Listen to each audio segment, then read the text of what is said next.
A heavily armed group is approaching the bus. One man sticks his head out and opens fire on the unarmed vehicle. Inside, a man wearing glasses opens the top hatch of the bus. He plans to launch a drone, but the enemy group is already too close. They keep shooting, making the bus shake violently. One of them pulls the pin on a grenade and throws it at the other vehicle, blowing it up instantly. So, what really happened with these people? Let's find out. The story begins with a tense underwater mission. The main character, Sergeant Chaplin, is an elite member of a special naval unit. He and his partner Marty are sent to the Middle East to destroy a chemical weapons facility. A secret submarine transports them to the Strait of Hormuz. Meanwhile, Aji and two other teammates provide remote support. According to their detailed plan, they must infiltrate the facility through a drainage system. At the pumping station, Chitan uses specialized equipment to cut through an overhead pipe. At the same time, Aji hacks the control system and shuts down the water turbines. After checking their gear, both men start moving. They must swim nearly a kilometer to reach their target. Halfway there, the dive system warns that oxygen is down to 50%. Shatton realizes the water is corrosive, damaging the oxygen supply line. Things get worse when they're blocked by a steel mesh that wasn't in the plan.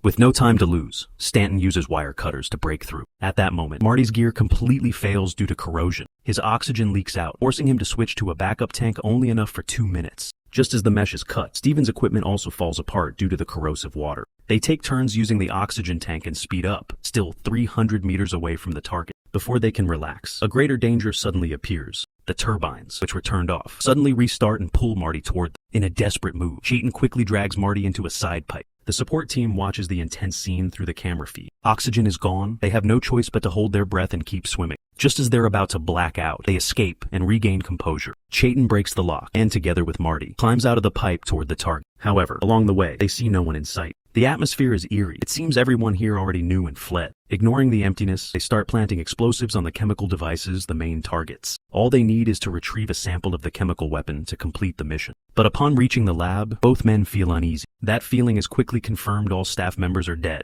No one survived. Sharon touches one of them and finds the body still warm. They died recently. The chemical sample that used to be stored here is also gone. Clearly, someone got here first. Chaplin senses there's been an inside leak. But now wasn't the time to investigate. They had to retreat immediately. AG received the signal and immediately dispatched a helicopter. Despite their best efforts, Jaden's team was overwhelmed by enemy fire and couldn't fight back. To create a chance to escape, Jaden had to detonate the bomb earlier than planned. The explosion distracted the attackers. He took the chance to hijack an old pickup truck and began fleeing the scene. However, armed men quickly got into their vehicles and chased after them. The two men returned fire as they fled, but the truck was so old it couldn't outrun their pursuers. Eventually, the vehicle was too weak to even climb a small hill. Vidon and Marty were stuck. The enemies closed in. The two had no choice but to take cover behind the truck and engage in a shootout. The support helicopter would need another minute to arrive. In the meantime, enemy bullets rained down like a storm. They were pinned down and couldn't even raise their heads. Suddenly, the enemy leader received a sniper rifle, took aim at them, and fired.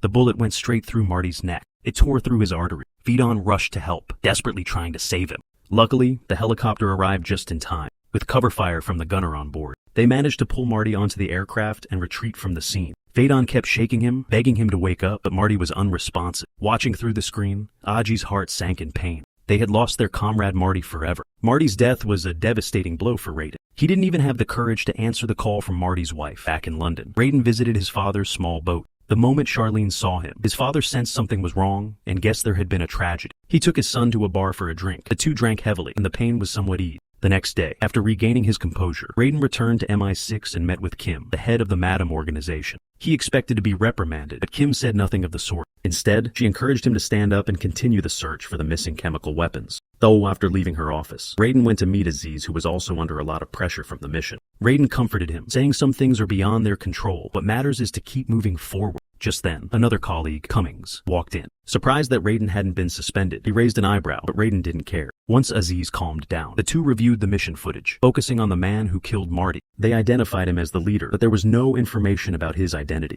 The investigation had to be put on hold. Redon returned to base to collect all of Marty's belongings. After the funeral, he would have to hand these items over to Marty's family. But just then, a man in uniform appeared behind him. It was Walker. He had been sent by headquarters to replace Marty as Raiden's new partner. Walker used to serve under Marty, and Marty had once saved his life. That's why Walker's arrival clearly wasn't just a coincidence. They discovered that the stolen chemical weapon was called Saddam's Snow. It was made from one of the most dangerous pathogens known to mankind. If released, it could cause catastrophic consequences for humanity. However, they still had no idea which organization had taken the weapon. At that moment, Aji remembered a suspicious figure from the earlier footage. Ratton added that this person was the leader of the gunman group, but the database held no information on him whatsoever. However, upon closer inspection of the photo, Kim instantly recognized him. He was an agent from Russian intelligence, a counterintelligence specialist in Europe. In the past, 9 MI6 agents had lost their lives because of him. That same year, he was reportedly eliminated by his own team. Everyone believed he was truly dead. But now, Borov wasn't just alive, he had stolen a chemical weapon, signaling the start of a dangerous revenge plan. Kim ordered the entire team to stay on high alert and neutralize the threat named Borov as soon as possible. But they had no idea that Borov had already made his next move. To test the destructive power of the weapon, he attached a dispersal device to a pickup truck. He then had 2 masked gunmen drive it into a village. Curious children ran after the truck, but only 30 seconds after it passed, everyone in the village collapsed. The attack resulted in 148 civilian deaths. MI6 received the news immediately, and the entire Team 5 was left in shock. However, dispersing such a weapon required extremely advanced technology. Only Alawi had the expertise, because 25 years ago, he had worked with Borov. According to intelligence, he was still operating somewhere near Borov's location. When the target appeared, Renan and Aji posed as a couple to get close to him. Meanwhile, Walker drove in as instructed. The plan worked. They captured Alawi. However, the interrogation didn't go smoothly. As someone who had once worked with Borov, he was not easy to break. Despite Radon using every trick to persuade or threaten him, Alawi remained silent. It wasn't until he saw a video on Aji's phone showing a sniper aiming at his son that he panicked. Aji coldly told him that if he didn't cooperate, he would never see his son again. Terrified, Alawi finally agreed to tell the whole truth. As suspected, Alawi was the one who helped Borov synthesize the chemical weapon. But Borov had already left and was heading to Greece to find a drone enthusiast named Gray. He planned to use drones to release the toxin, a far more effective method. This information left Rayton furious. The team immediately departed the city. They agreed that keeping Alawi would only slow them down. In no time, the team arrived in Greece. Downstairs, Akat spotted Gray returning home. After confirming his identity with a photo, he alerted the others to pull back. Upon receiving the signal, the rest of the team quickly exited the building. When Gray and his men entered the room, they didn't notice anything unusual. That evening, under the watchful eyes of the surveillance team, a van pulled up outside Gray's building. The man who stepped out was none other than Borov. Walker was about to move in, but Jaden stopped him. The timing wasn't right. Borov entered the room and met with Gray. Through a micro camera, Jaden's team monitored the entire meeting. From the conversation, they learned Borov had ordered a total of 4 drones from Gray. 3 had already been delivered, only 1 remained. All drones were equipped with navigation system. Once the launch code was entered, they would automatically fly to pre-programmed targets. Gray proudly explained how much effort he put into building them. He expected Borov to pay a worthy price. Just as Borov was about to reply, he heard a buzzing noise from the laptop broadcasting a football match. With his experience, he instantly recognized it as electronic interference. Upon checking, Borov quickly found a well-hidden camera. Realizing it was a jammer, he smashed it to pieces without hesitation. Borov coldly asked, "Who's watching us?" Gray appeared confused and replied, "I don't know what you're talking about." Borov shouted again, "Who's watching us?" But Gray truly didn't know. What awaited him next was a fatal volley of bullets. After killing Gray, Borov didn't leave immediately. He made a call to someone. Moments later, 2 muscular men stepped out of the van. The 2 men carried the drone into the vehicle together. As they were about to leave, Walker ignored warnings and jumped out of the car. He was preparing to attack. Akatsuki saw this and drove forward to block them, but Borov counterattacked. Amid the chaos, Akatsuki's car crashed into a wall, and it could no longer move. Borov took advantage of the situation, jumped into the van, and sped off. Reedon and Walker had no time to check on ACATs. They had to give chase immediately. Walker's impulsive move had put them at a major disadvantage. On the streets of Greece, the 2 vehicles engaged in a wild chase. After momentarily shaking Reedon off, Borov spotted an alley next to a bar. He recklessly drove in, completely blocking the narrow alley. Reedon and Walker had to get out of the car. Helpless, they watched Borov escape again. Back at HQ, Reedon met with Kim to apologize for the failure. But just like before, Kim didn't blame him instead. She revealed a secret. She explained that Borov hadn't died years ago because his partner at the time spared him and even helped him disappear. Recently, the 2 had met again.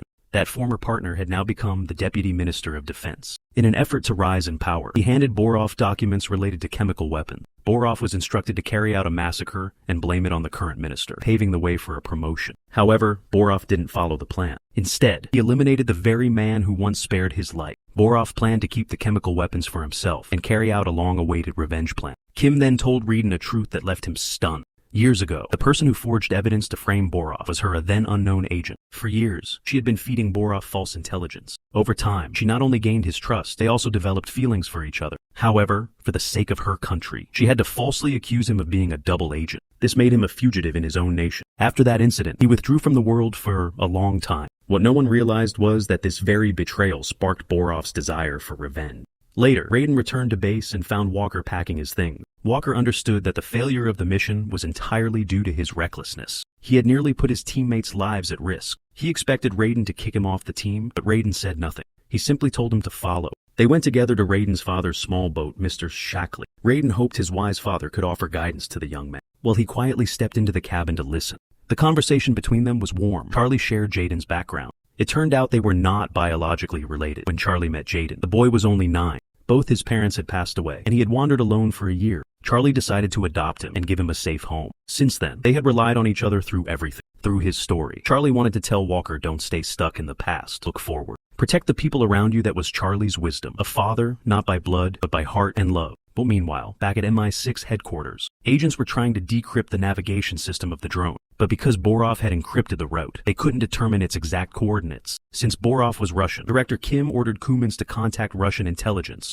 to see if a joint operation could take Borov down. Kumans returned to his office to carry out the task, but unexpectedly found a letter on his desk. After reading it, his expression became tense. He quickly closed the door. It turned out Kumans was actually a Russian spy embedded in MI6. The letter was from the Deputy Minister of Defense, the same man Borov had eliminated. It was sent by Borov himself as a warning and threat to Kumans, forcing him to find a way to return the drone. After reading the letter, Kumans panicked and began packing up all sensitive documents. He never imagined he'd become a pawn in someone else's game, but to survive, he was left with no choice but to risk everything and report exclusive intel to Director Kim. Inside was a photo of an American journalist being held in a prison near their location. Kumans claimed this information was intentionally leaked by the Russians to demonstrate willingness to cooperate with MI6, offering to release the journalist in exchange for the drone's navigation module. Director Kim found the deal reasonable. It would preserve diplomatic face with the US and achieve results for both sides. But she had no idea this was a trap carefully planned by Kumans. Soon after, Raiden and Walker were ordered to carry out the exchange mission. While waiting, they studied the target's photo in detail. They noticed a tattoo of the word mock on the inside of his right elbow. This was an extremely important clue.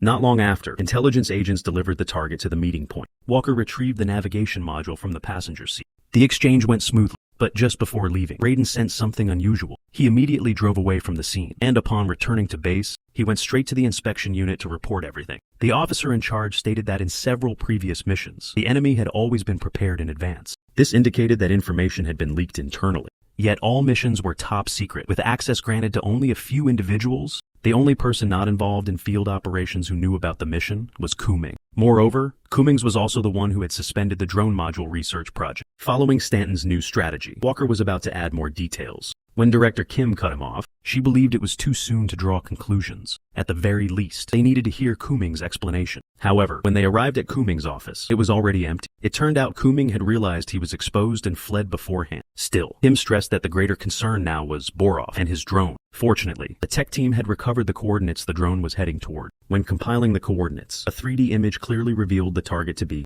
London. If Borov detonated the drone over London's airspace, it would be a catastrophic disaster for the entire United Kingdom. They immediately began tracking all ships from Greece that could be carrying the drone. Results showed only one vessel had entered UK territory and docked illegally near the River Thames. After confirming the vessel's exact location, Kim immediately dispatched a special unit led by Jaden to the site. At that moment, the drone was being unloaded when the special unit stormed in. A gunfight broke out with the armed men aboard. Seeing the situation turn against him, Borov grabbed the drone and escaped by boat. Raiden and Walker gave chase, leading to a high-speed pursuit along the River Thames. Just as they were about to catch up with Borov, a drawbridge ahead suddenly began to close. Borov and his men made it across just in time, but Raiden and Walker were trapped behind, helpless as Borov escaped again. As soon as news of Borov's escape came in, AG prepared to deliver documents to headquarters. Suddenly, a forklift blocked AG's path. A man climbed into the vehicle. Yes, it was Kuman. He forced Aji to drive to a secret location. On the way, Aji tried to distract him with conversation while secretly calling Jaden. The vehicle eventually stopped at an abandoned factory. Redon answered and overheard Aji speaking with Kuman. He quickly realized Aji was letting him listen on purpose. During the conversation, Aji tried to convince Kuman to surrender in order to stay alive, as long as he stopped helping Borov. But Kuman was fully aware of the consequences of his action. He pointed and said, "You see that? That's what you've been looking for. Then, he ended his own life with a bullet to the head. To him, that was his way of redemption. Reedon panicked when he heard the gunshot, but quickly received a message from Aji, relieving his fears. Using the location Aji had just sent, Reedon immediately took action.